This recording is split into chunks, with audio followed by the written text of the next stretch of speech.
The Fujicast is an independent Loading Zone production. Kev, we did total disservice to us in a commercial sense last week when we really didn't. We made a bit of a hash job talking about our wonderful course that's coming up on the 20th of July. We did in Amersham. So we should set the thingy straight, whatever the phrase is. We are going to have a ball of a time on the 20th of July. It's our first sort of foray back into the normal world, isn't it, Kev? We're training. We are. In front of people. Yes. Yeah. It'll be a fun workshop. Yeah. Us two doing our thing. You lot watching us do our thing.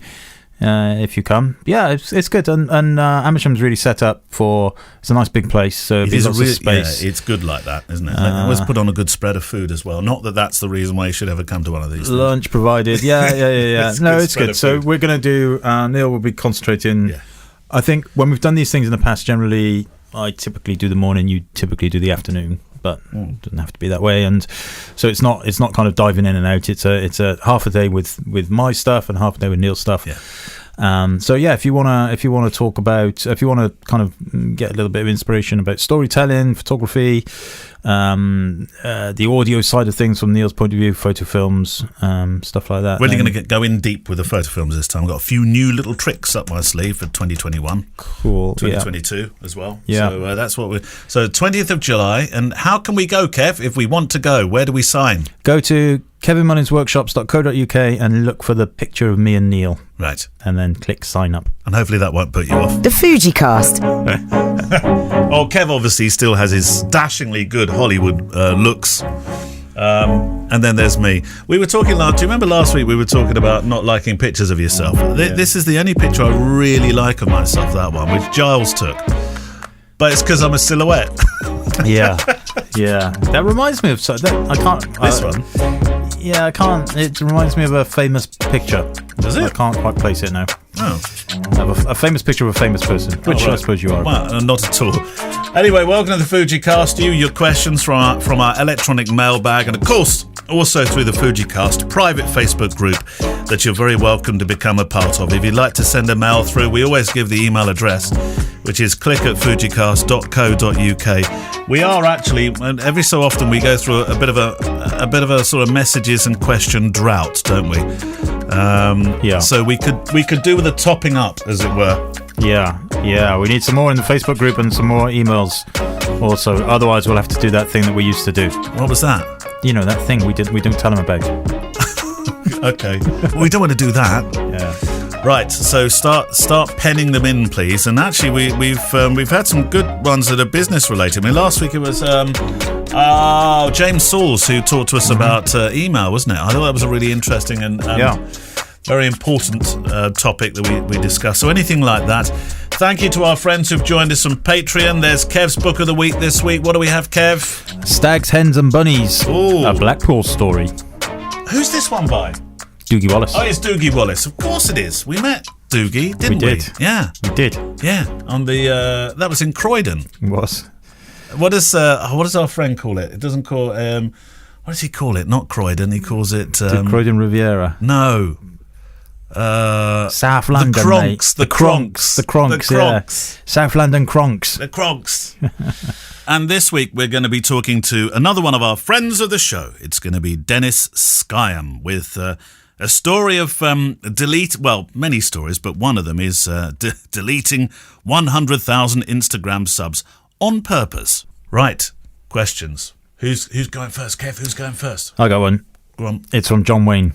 No. Yeah. Any tips for taking portraits of family members who are reluctant and get bored after the first 250th of a second? They also get annoyed if constantly have a camera in hand waiting for a documentary moment. Thanks. Yeah. John Wayne.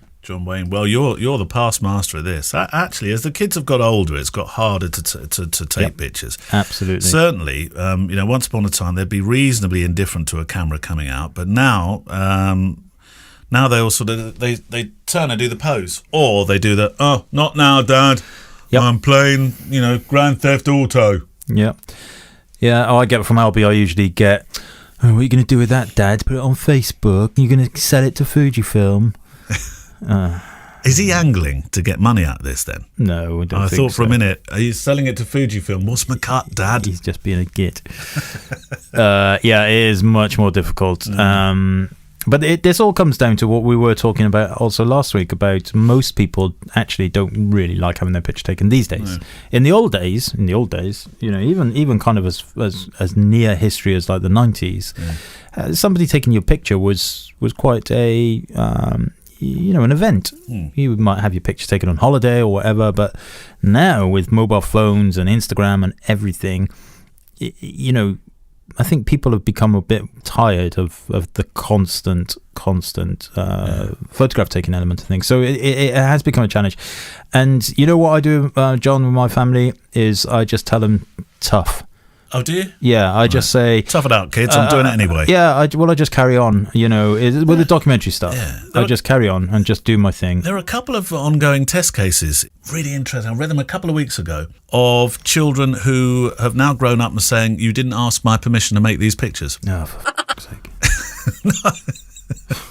I'm not suggesting it's going to happen everywhere, Kev, but it's quite an interesting test case. No, don't. I'm not even. That's very depressing. Is it? Very, very depressing. Well, it is. Yeah, I don't know why I'm saying is it. It is, yeah. Yeah, no, that's awful. Because then, we would never have had any family albums across time, whether it was taken with a Kodak Instamatic or an iPhone. Yeah, you arrogant little shit. You honestly, that makes me really, not you, that makes me so angry. Because what happens when your kids, their kids, have got kids and they want to look at the pictures, what you look like when you were a kid, but you were too arrogant and self-obsessed vanity-wise.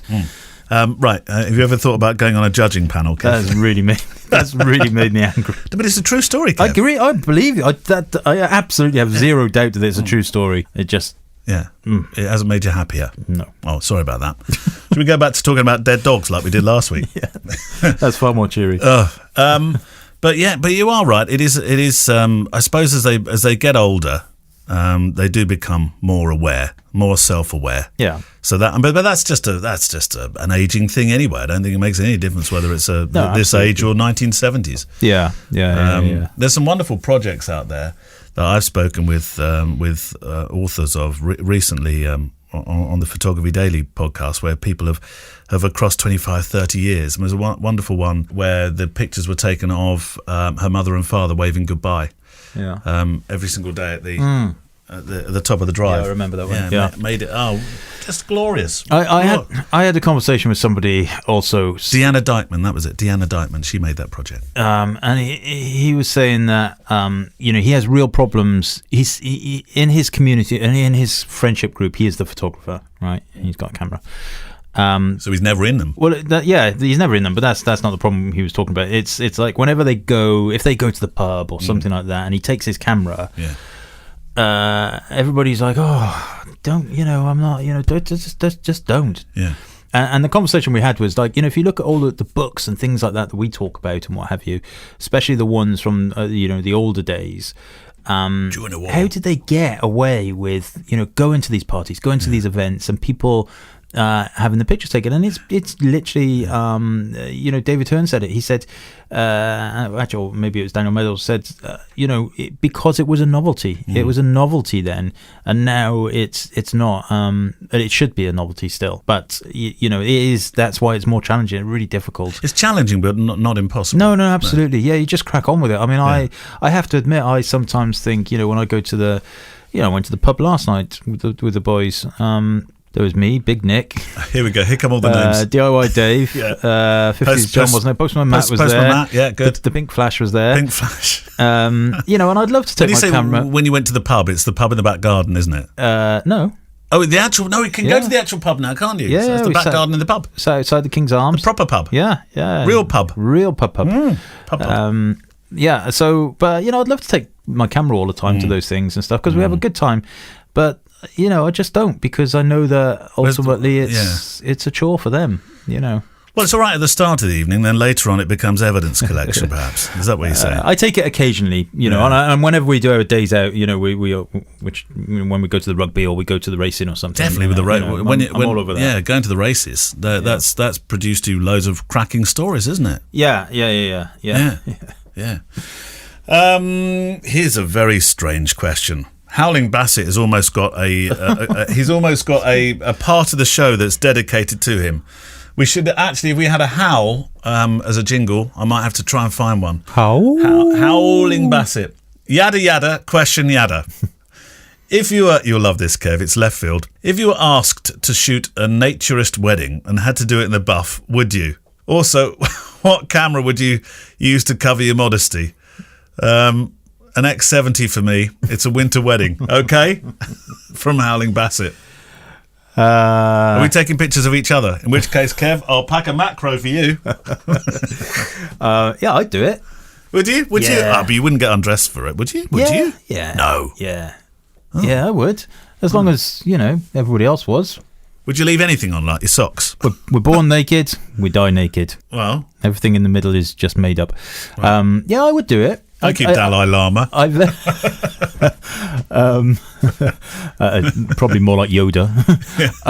I very much doubt that would ever come up. And should it do come up, I think I would probably have to think very hard. I'm all kind of bravo about it at the minute. Yeah. But I like to think I would. Yeah.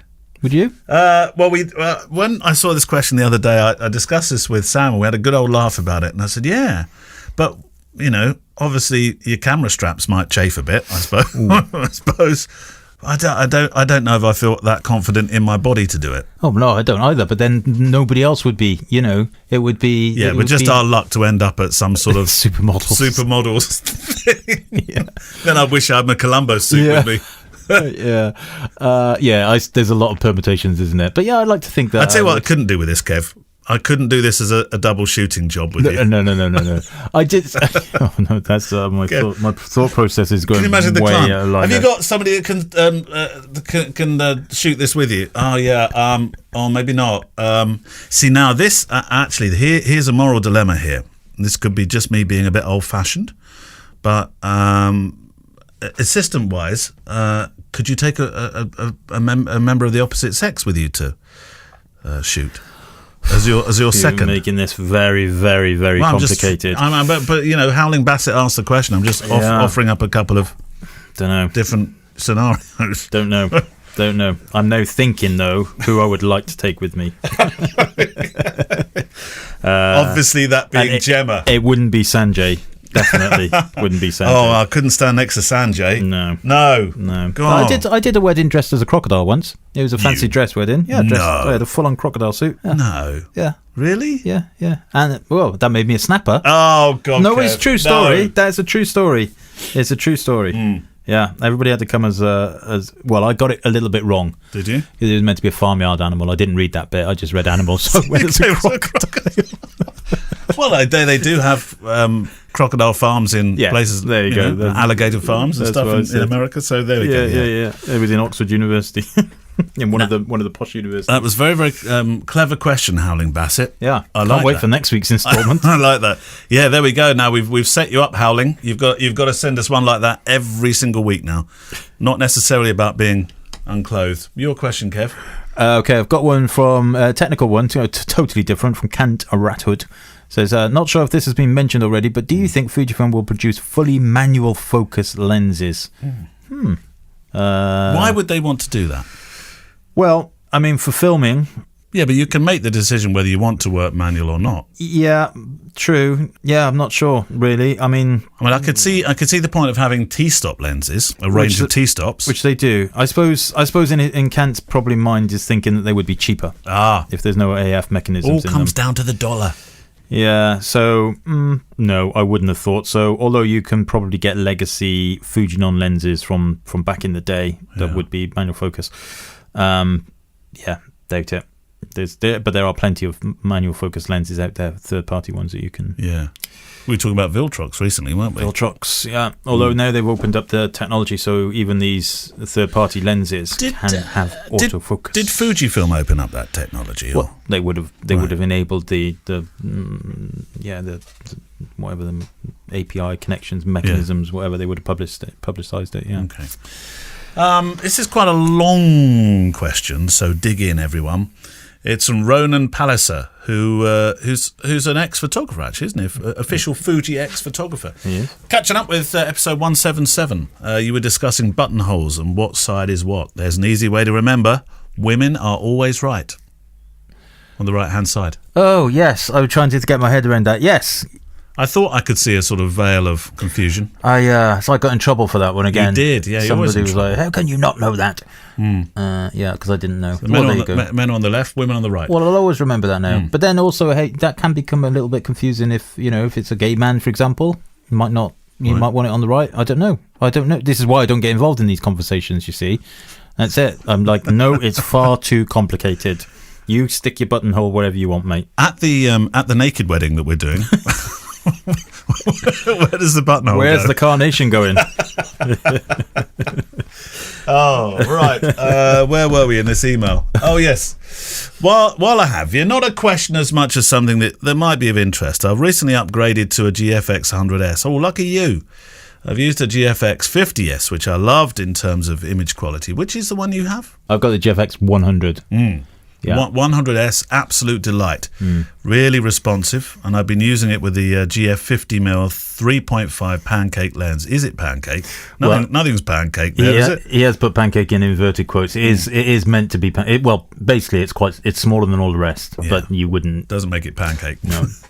And the 110mm f2. Are these lenses you're familiar with? Yeah, I have both of those. You have both of those, right? I shot a wedding recently and used it alongside an X-T4, and it performed exceptionally well. The file size, a bit of a killer. I'd love to see what the likes of Rawsy, which can downsize RAW files, support it, but it kept up with the pace of a wedding day without missing a beat, because that was always the thing, wasn't it, that a GFX would not be the perfect beast for a wedding. Oh, it depends what style you shoot a wedding in, of course. Yeah.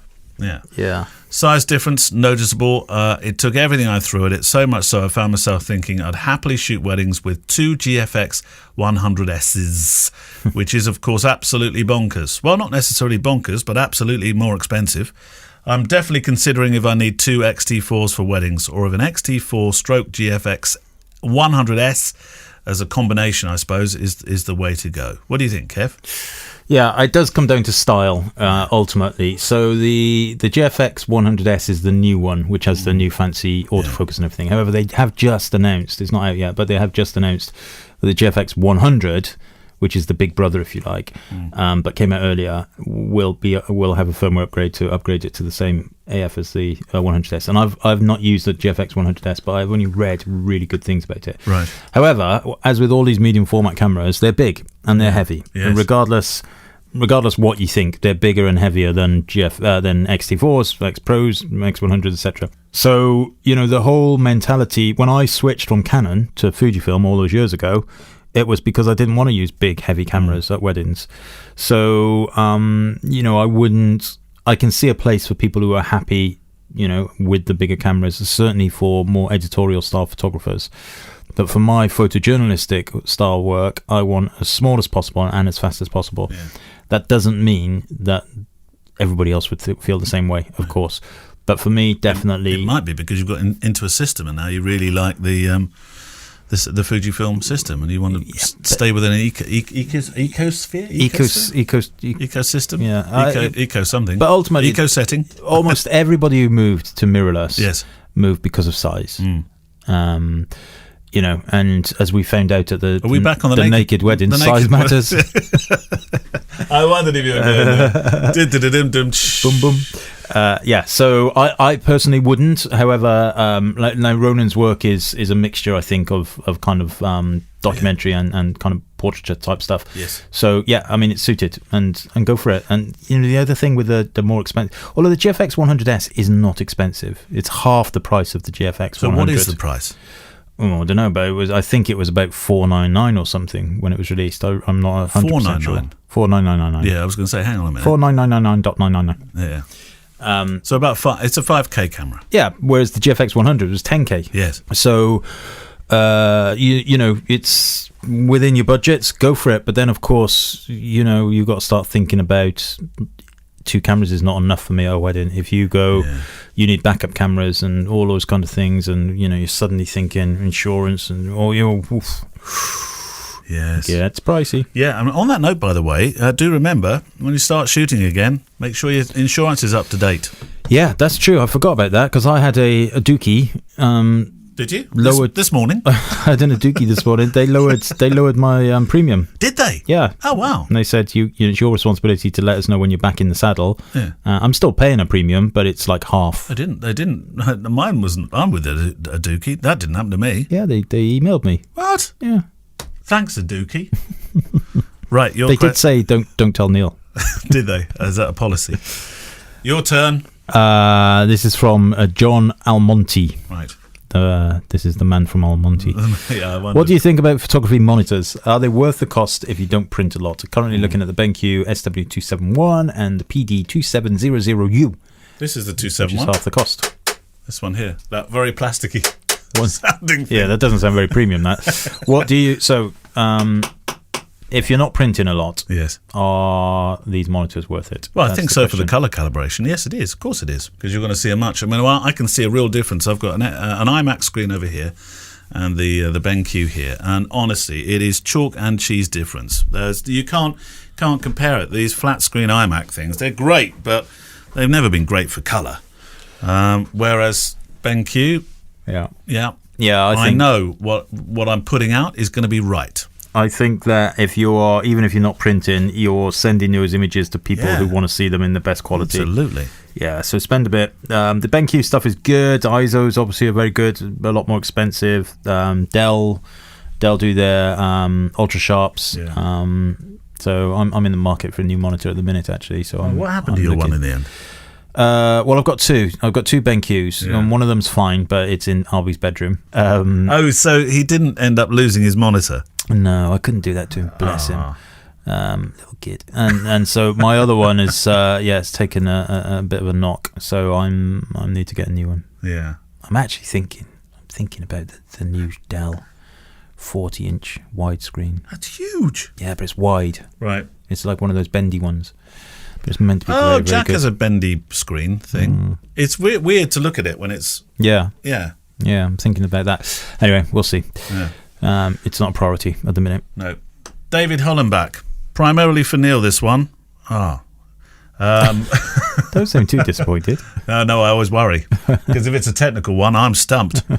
Because I know he has a relationship with mpb.com, of course, through the other podcasts. Yeah. While listening to a recent Fujicast, it occurred to me that Neil may be in a unique position to get some actual hard data on boxes. We're back on Boxgate.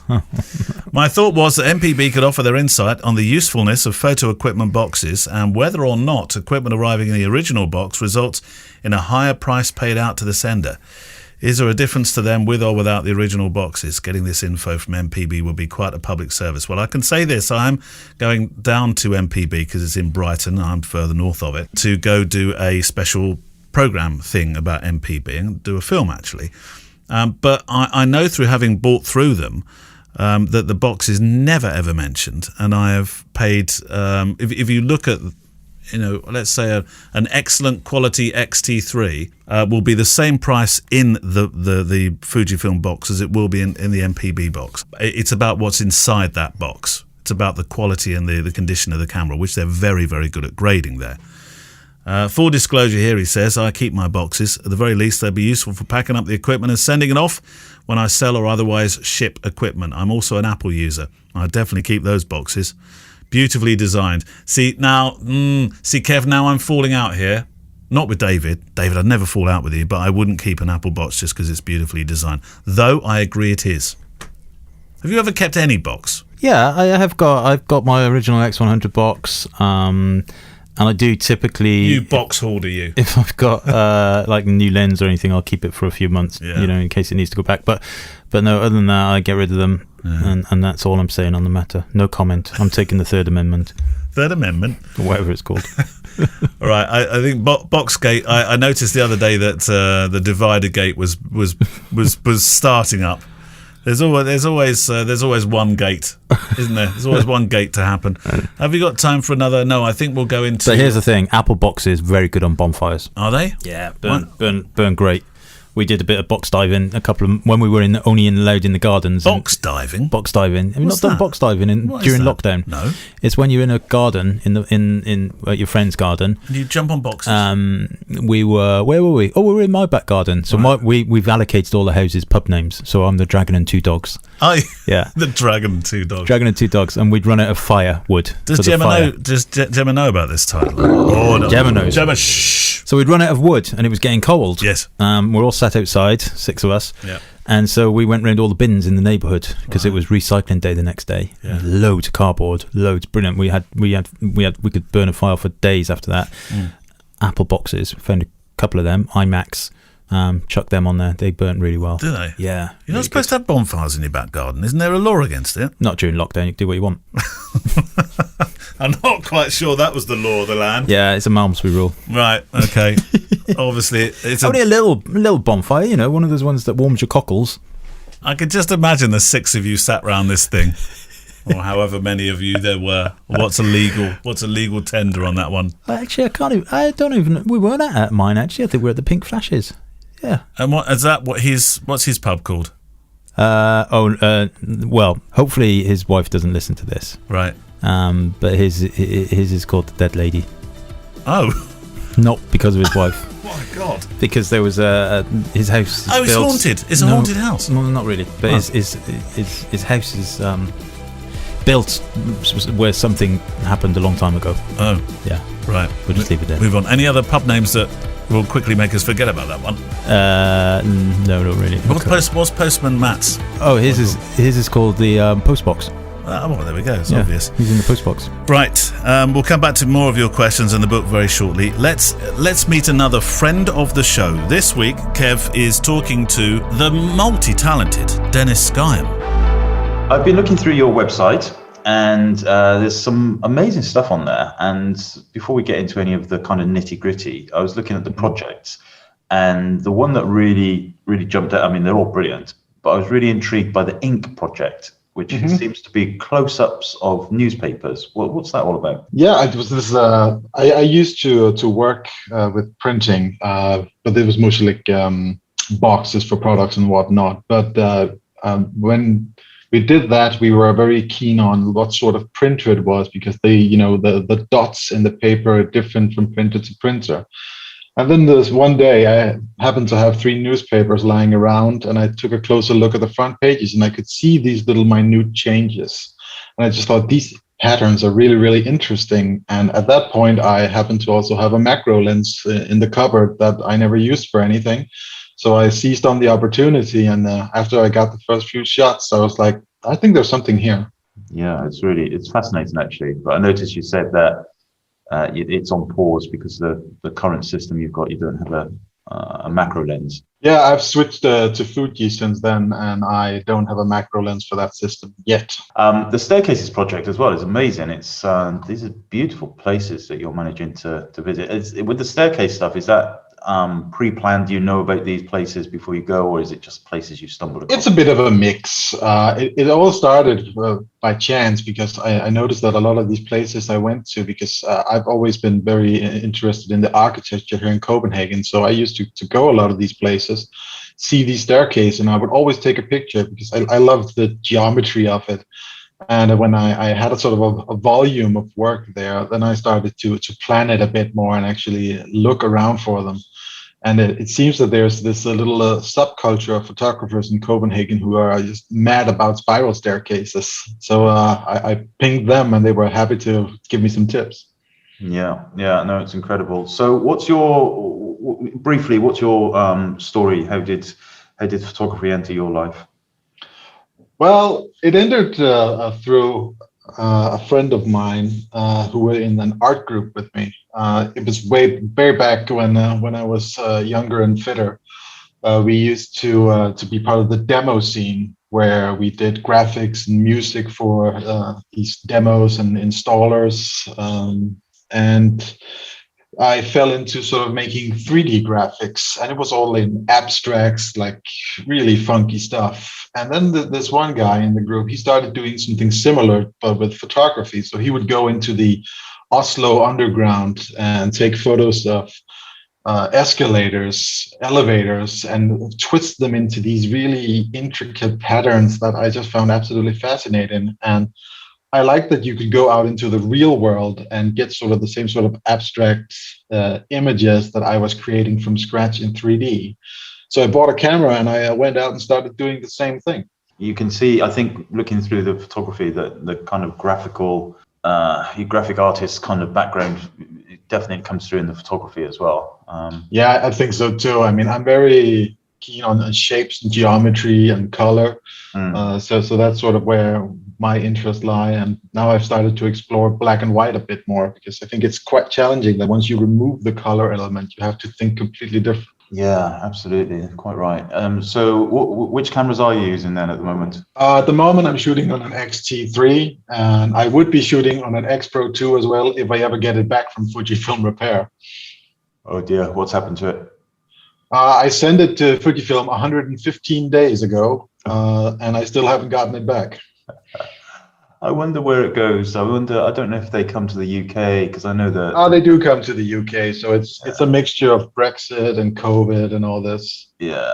Oh dear. Oh well. Hopefully. So I'll have to steel myself of patience. But in the meantime, I bought a new everyday camera, so now I carry around a Ricoh GR3, which is quite fun to shoot with. Yeah, nice little camera, that, especially for kind of street stuff.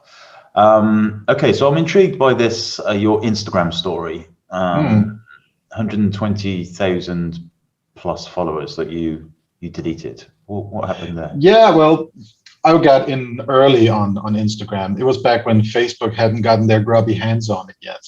And it was a totally different place back then. They had this thing where they had a curation team that every month or so would go through the user base and pick out, I think it was 15 photographers that they would then expose to the entire user base. So you could go from having 100 followers one day, then you got picked for the suggested user pool, and you would have 50,000 followers in 2 days. Wow. So it grew exponentially, and it was interesting. I mean, I got a lot of fun stuff because of that. I mean, back when influencer marketing was just in its infancy, that, you know, these companies, they didn't know what they were getting out of it. There were no way to track any KPIs or anything, so they just threw money at it.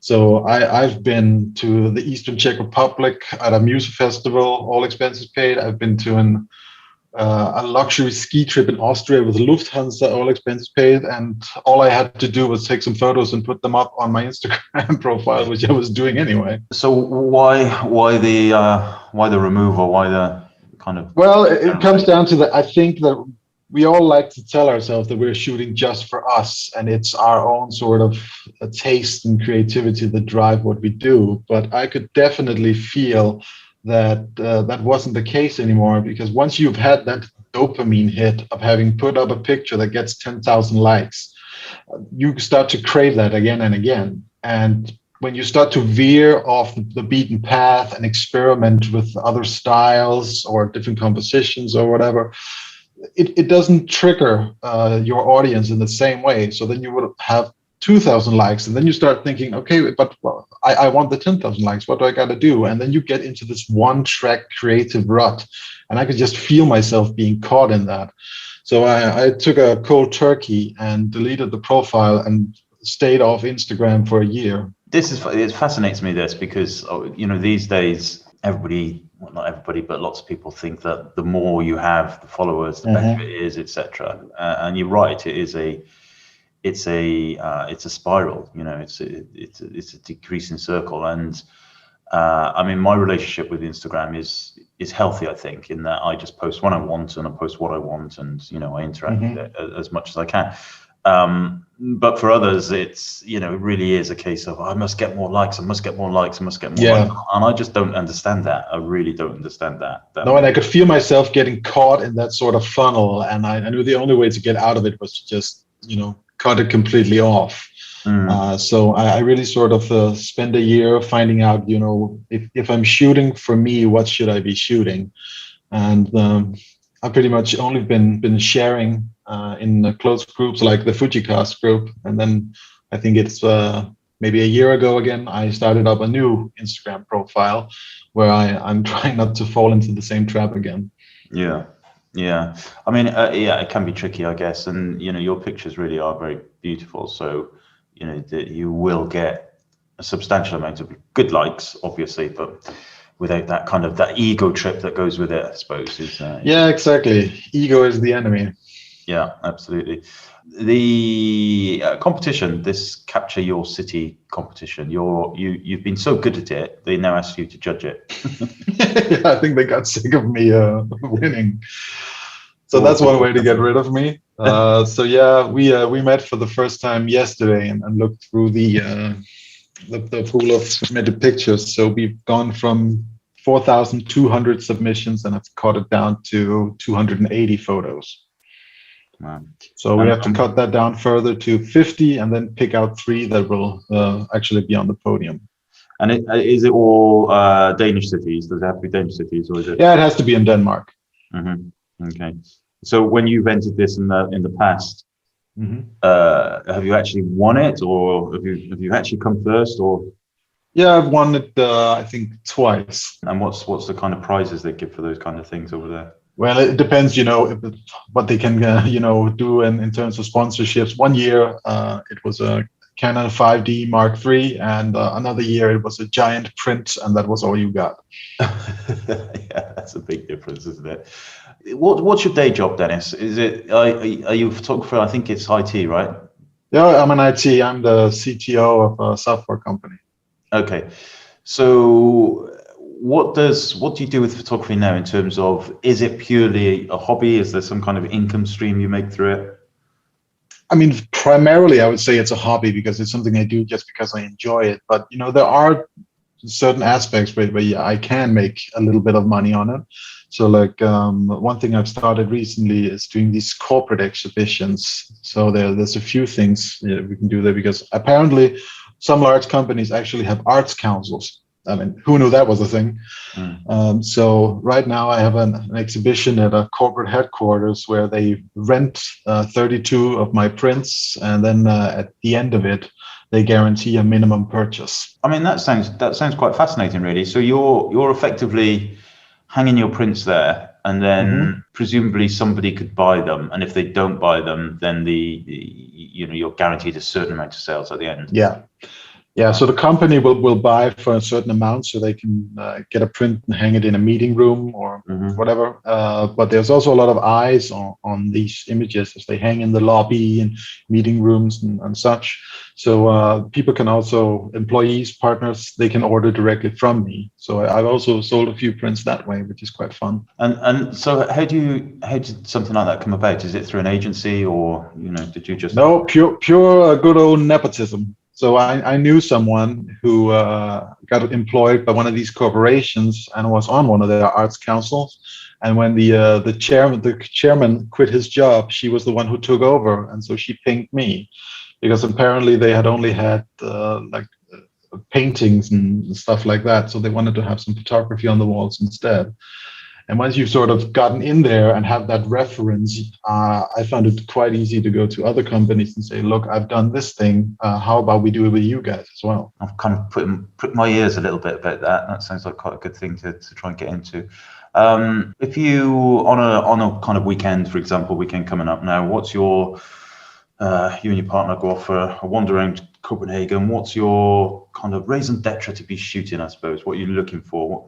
What grabs your attention? I mean, my reason is that I can't help it. Even if I don't have the camera with me, I always try and see these scenes, and I like telling these little stories from the city of little moments. I mean, it can be pretty much anything. I don't have what you say, like a certain direction I go in. If I see something and I think it's interesting or beautiful, I will definitely shoot it. So it doesn't matter if it's a lamp post at night, or it's a lion at the Copenhagen Zoo looking at me like I'm a snack.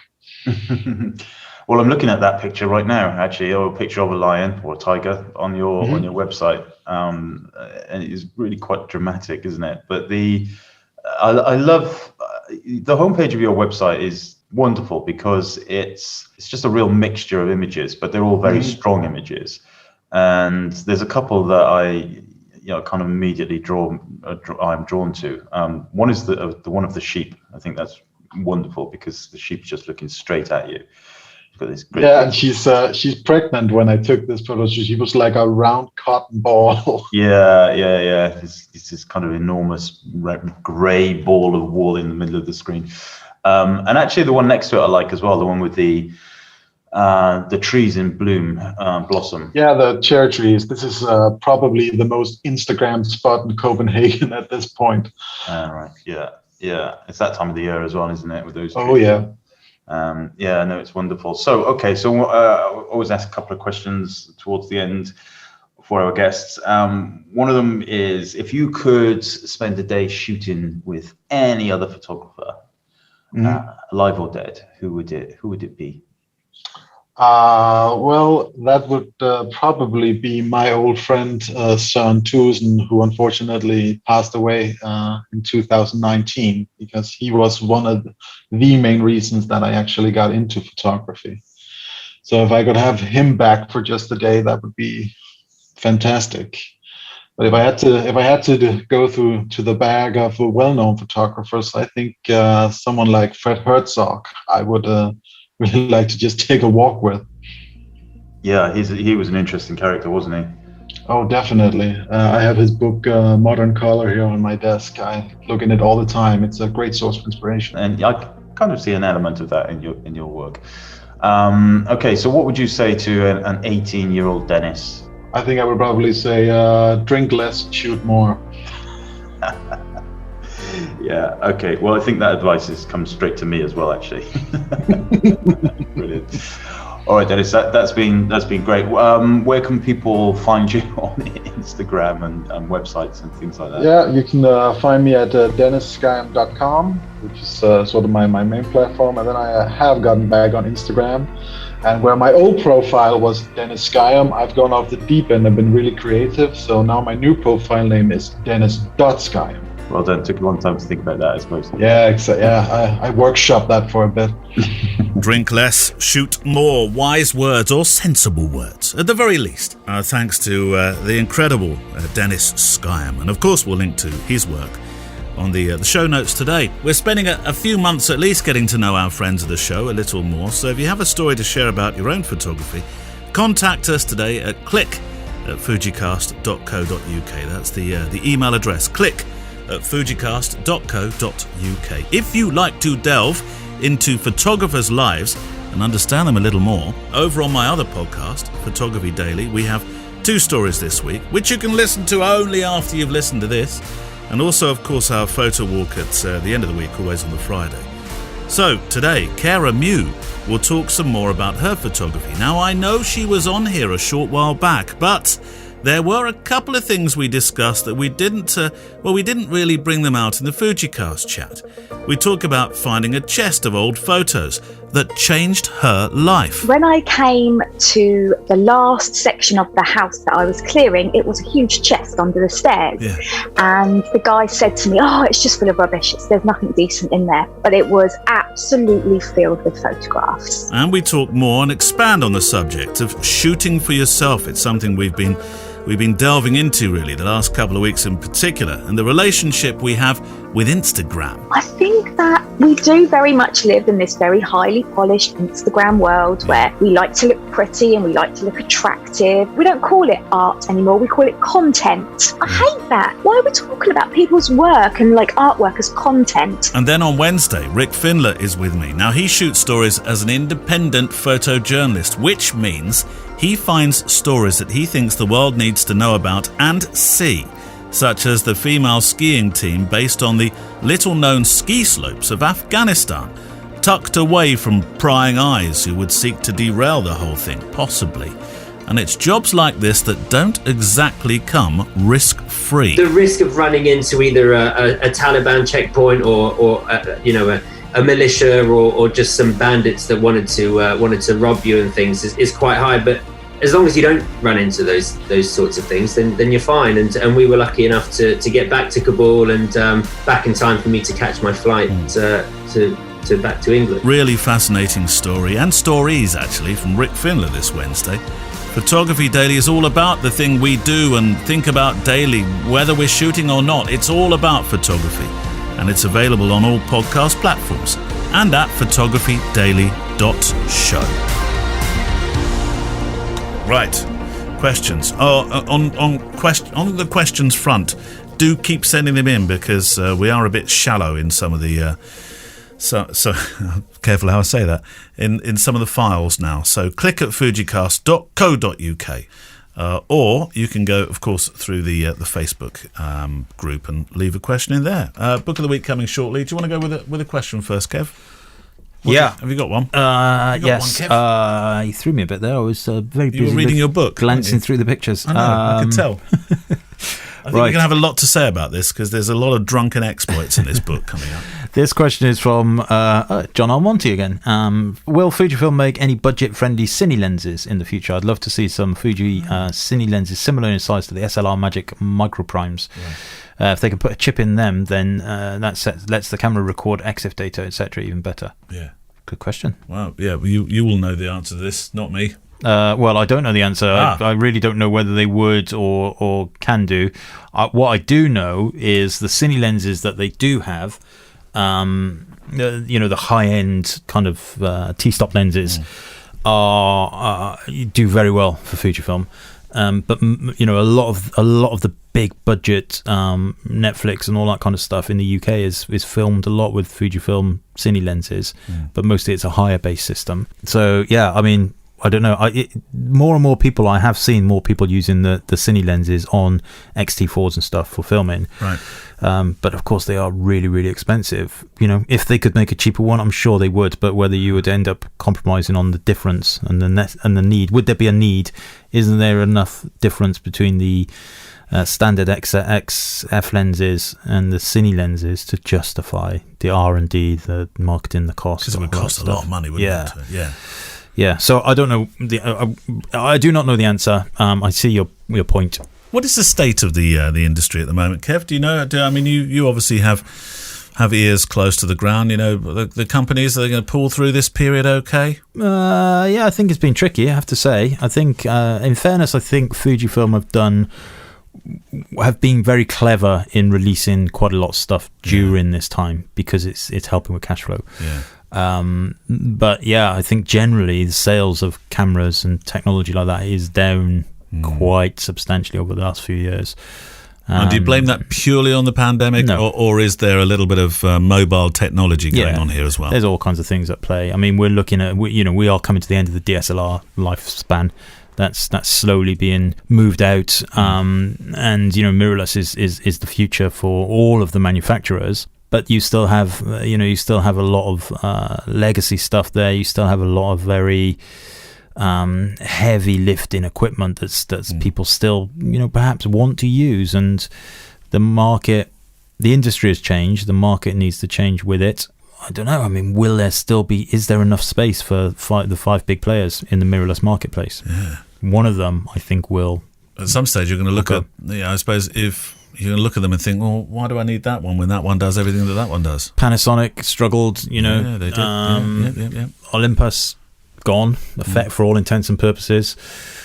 Nikon seemed to be the one struggling. Olympus? Yeah, well, yeah. I mean, they've still not. Around? Yeah, they're still around, but they're not. I think they've said they're not going to be making. Not the powerhouse. They're not going to be making the stuff that they used to. I mean, it's hard, isn't it? And of course, you've also got. What it's like in China.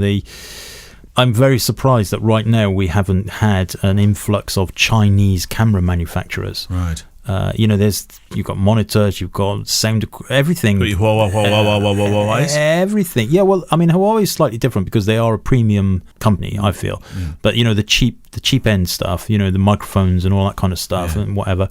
I'm very surprised that they didn't do cameras. We haven't had that from China why yet. They didn't.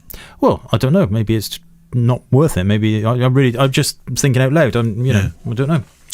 But yeah. Morris Webster. This is more a comment, really, than a question, or maybe a book to think about. As always, gents, many thanks for the consistently entertaining podcast. Just a quick note to thank you for the latest book recommendation. To my shame, Tony Ray Jones is a new name to me. But it's interesting, isn't it? That sometimes. When was this? This is a little while ago. We haven't talked about Tony Ray Jones. Well, we haven't, but I am digging very deep into my stuff here now. But look, having looked at the American color images, I was reminded of Ernst Haas, New York color 52 to 62, which is one of my fave books. Yeah. Do you have this in your extensive collection? I think subsequently we discussed that one. Did we? I think I do have it, so I'm sure that we did that one. Or maybe you. I don't remember doing this comment, but maybe you saw this and you went out and bought it. So you did. I'm not sure, but I don't remember seeing this comment either. But yes, I think we did, and you're right though. There's definitely a similarity for sure. Yeah. Ernst Haas and Tony Ray Jones. Oof.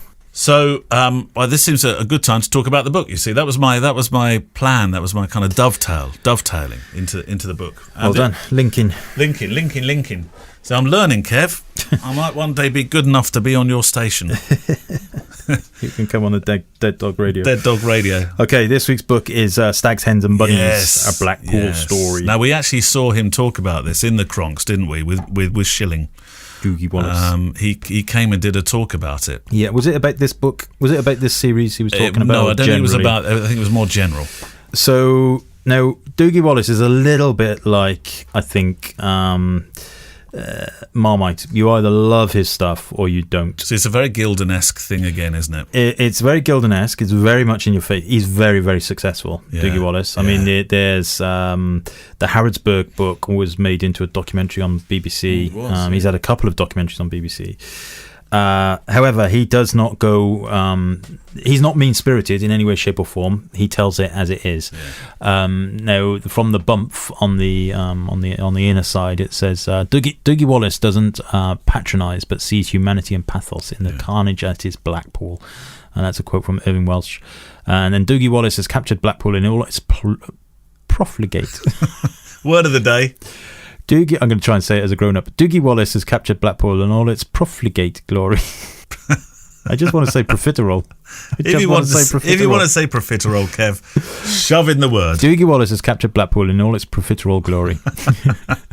Alan McGee. Blackpool has an unenviable reputation for its stags, hens, parties. Unenviable? No, it says unenviable. Yeah, I suppose it is an unenviable reputation. I don't know, really. because it's built a whole sort of, well, prior to the war, it built a whole reputation, and I would imagine it's big business there. It's for big a lot business. of people. It is, but maybe it might put Andy Maud and Uncle Jack off going on the weekend. True, It says every weekend marauding packs of brides and grooms, close friends and family overflow its streets on a mission to consume dangerous liver-crushing levels of alcohol. This is their rite of passage, acted out on the last night of freedom before the conventions and responsibilities of marital life, mortgage, children. This last night of freedom thing is a lot of old tosh these days, isn't it? Because then the lads all, we've done that once. Should we meet up next week, Stubby? We'll go do it all again after the wedding. Yeah, go on then. Yeah. It's usually about 6 months before as well these days, isn't it? Yeah. Doogie Wallace has captured the town heaving with everything from bunny girls to banana men, girls dressed in togas, all matching gold handbags and neatly done hair, giving it the when in Rome treatment. Devil girls, pink ladies, brownies, guys in drags stuffed into nuns and nurses' outfits. Wearing salacious t-shirts. So you get the idea, right? Stags, hens and bunnies. It is a fly on the wall series of images shot over a few months, I believe. There is a documentary about this as well, and it is a guilty pleasure for sure. You will have seen, most of you will have, for our American friends, a stag party is a bachelor party. Yeah. I don't know what they call hen parties in America. Confetti, isn't it, or something? No idea. However, I would imagine they probably don't have this kind of behaviour. No. So we have got pictures. It's all colour. It's all flashed. It's all. It's very in your face. It's very in your face. Yeah. There's not. I don't want to kind of take away from. This is not the subtle art of documentary photography. Doogie's ability to get the moment is incredible. It is. But I don't think he's kind of worrying too much about, background clutter and all that kind of stuff, which you just wouldn't need to in this kind of image. There is one picture, which is the famous one, or the most famous one, I should say. That's on the front cover, probably, isn't it? It's no, I don't think they would put that on the front cover. Might not. Oh, it's a different one. Might not get on the bookshelves. Right. Where is it? Anyway, it's of a guy totally wrapped up in cellophane to a lamppost, right? With obviously nothing else on. Right. So his trousers around his ankles. He's wrapped. There it is. He's wrapped up in cellophane. Let's have a look at to a lamppost. Poor guy. Did this ever happen to you on your stag party? I had 2 stags, two marriages, 2 stags. A practice stag. Yeah. So no, it didn't. We did go to Newcastle, which was quite funny. There was a kebab incident. Anyway, talking of kebabs, we got here on page 31. Late night, all the hens. Some of them having massive arguments with each other. One of them looks like she's about to lamp the other one into her food. The other one's wolfing down this kebab, which is probably half horse, half dog. See, this is another thing that American listeners will probably never have experienced, is the late night dirty kebab. Yeah. From Gassans, usually around our way. Look at this. So this one here, this is great. There's a couple of, they're all dressed up as police women. Right. As you do. And they're having a late night kebab. One of them's having a pizza, and next door is her handcuffs. She's the bride because she's got the big, what do they call those things that go across them? What? That says bride on it. A sash. Sash. Yeah. She's got the sash. But the girl opposite her she got a police uniform on. Yeah. And she's got her tights that are all ripped and everything. Right. And she's obviously fallen over because she's got a massive gashed knee. Look. So she's taken a tumble somewhere down the line. Well, it wouldn't want to be a first aider. Well, there you go. Talking of first aider. Oh, look. The Blackpool Street Angels. Yeah, they are. Yeah, they're out there helping people.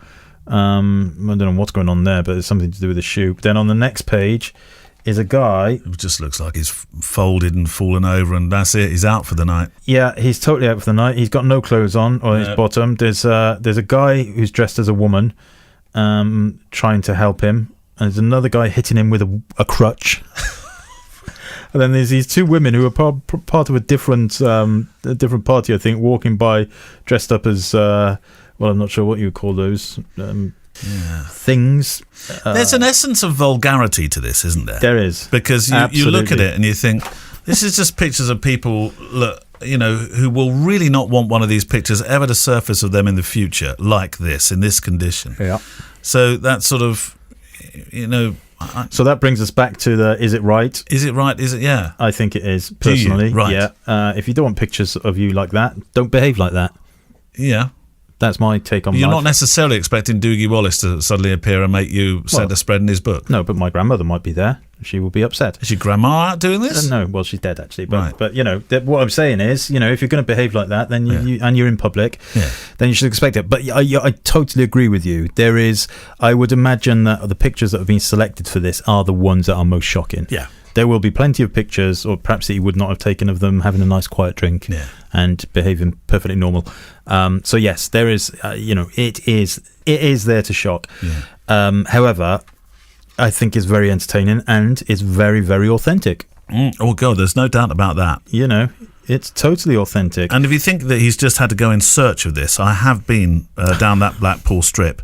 And I've seen it's not difficult to go find these stories. No, but then you've got to be quite brave to make pictures of the story. What the hell is happening in that one? So that's a guy who's maybe don't say. Okay, yeah. I didn't know you could do that. Only in Blackpool, apparently. So listen, it is right. It is one of those books that if you are. If you want to really kind of get a sense of what goes on there, and you're fairly open-minded, then it's for you. It's not you're not going to look at these pictures and think there's art in that. You're going to look at these pictures and think, wow, that's that's nitty-gritty. That's real life. It is for sure.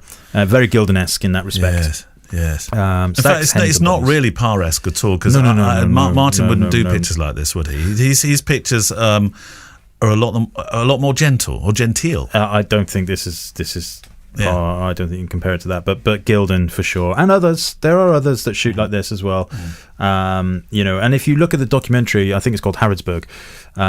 He hangs around outside Harrods.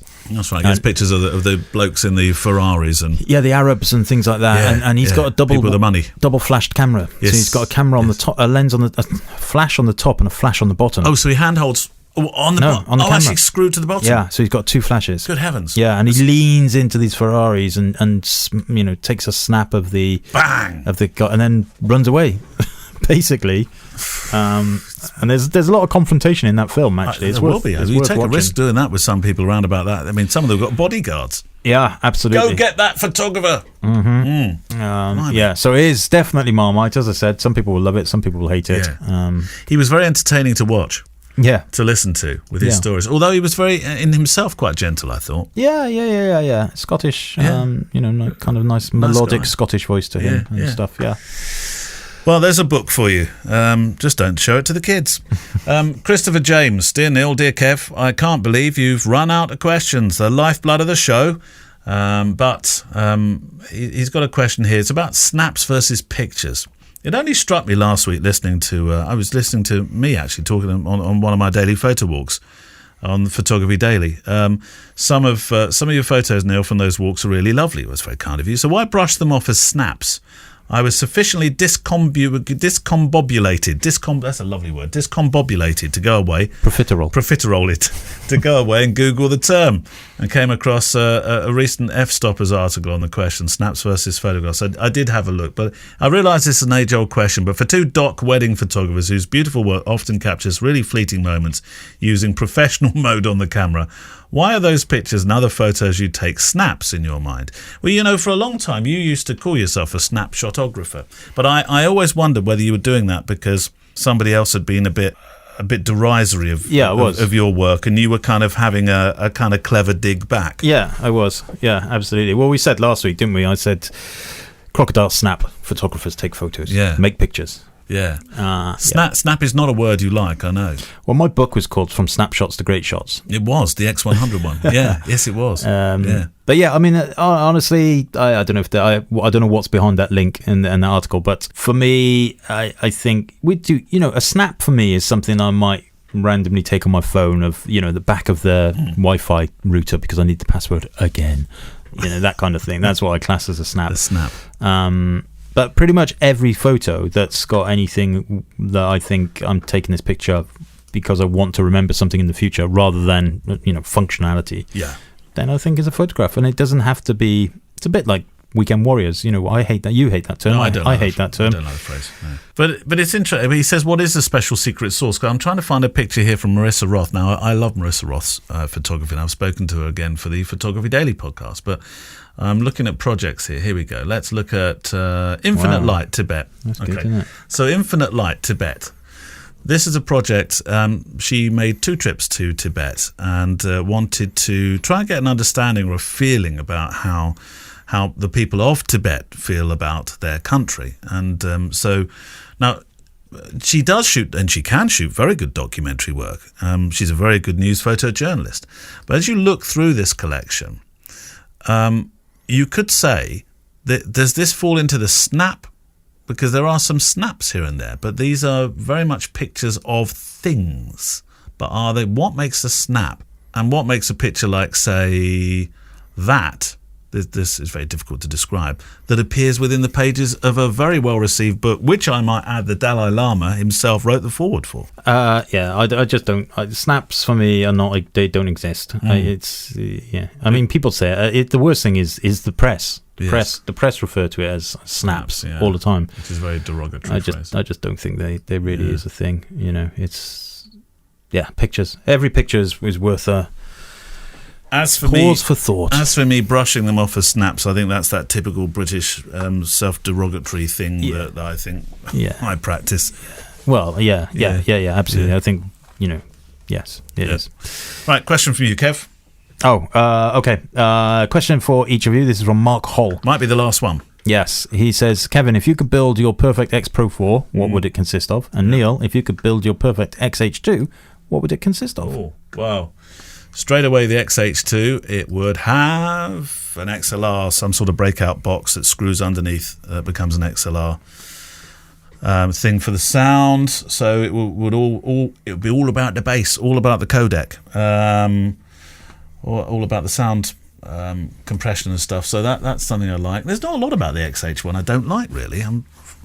It's all about, for me, it's all about sound. It's about sound. I mean, it's got an in-body image stabilization, obviously. What about things like being able to monitor the video, better LCDs, EVFs, all that kind of stuff? You know what? I'm gonna 8K filming. I'm gonna propose. Well, 8K, I'm not that bothered about. They said that about 4K. Yeah. I remember those days. Yeah. HD. Why would you want to be anything other than HD? I'd rather have a much better frame per second on Slow-mo. On slow-mo for 4K. That's what I would rather have. Yeah. And I'm going to enter a slightly. I know you're not going to like this. Stand by. I'd like to see a flippy screen on it. Mm-hmm. Because I think that would be. It's made for videoing. Yeah, I think it makes a lot of sense for that to have a self-monitoring monitor. Yeah. That makes sense. Self-monitoring XH2. monitor. X Pro 4. What would you change about that then? Or have on that? Well, not change, but have. I don't know. We had this kind of conversation a few months back, and I was very scratching my head at what they can do to make the next set of cameras better. I think we're going to be moving into new sensor technology. Yes. So this fabled global sensor that everybody seems to talk about, nobody seems to know about. Global sensor. Global organic sensor. Oh, okay. Well, that sounds a bit like it's made out of human tissue. And then I think, technology, 5G. Wi-Fi, I don't know. I really struggle with that answer. Because I'd like it if I could make a cup of tea. That'd be nice. Well, there we go. Kev wants a cup of tea. I want a flippy out screen and better slow-mo. Job done. Right, that's it. Thank you very much for joining us this week. You can share the episode on Twitter or Facebook. You will be an absolute star. See you in that Facebook group for any questions you have about today's show. But while we were talking about questions, yes, we do need them. We need them. They are the fuel for the show, the lifeblood of the show. I haven't said that for so long. But they really are. So you've got two ways of doing that. You can either join in on Kev's thread. That sounds... I'm going to make a new one. Are you? Yeah. A new Kev thread? A new Kev thread. I'm going to close this one. I'm going to make a new one. So watch out for the new Kev thread in Facebook. Right, okay. Well, the new Kev thread in Facebook. Or you can continue to email in. Always a joy to receive your emails to click@fujicast.co.uk. We should do some new Patreon mentions over the next couple of weeks. Yes. We should do music from Blue Wednesday, supporting music from the incredible artlist.io. And if you'd like to see any of the stuff that we've talked about, and I haven't mentioned this for a couple of weeks either, Kev makes some great show notes. So do go to the website show page. Yes, although that will be changing soon as well. Squarespace? Yes. Squarespace? In the future. Yeah. Big job, though. Well, yes, it is. Right, well, we'll see you next week. Bye-bye. Bye-bye. The Fujicast is an independent loading zone production. Email the show with your questions and words of wisdom to click@fujicast.co.uk. Email any complaints and political nonsense to our wives, who will deal with your comments in their own good time and in their own good way.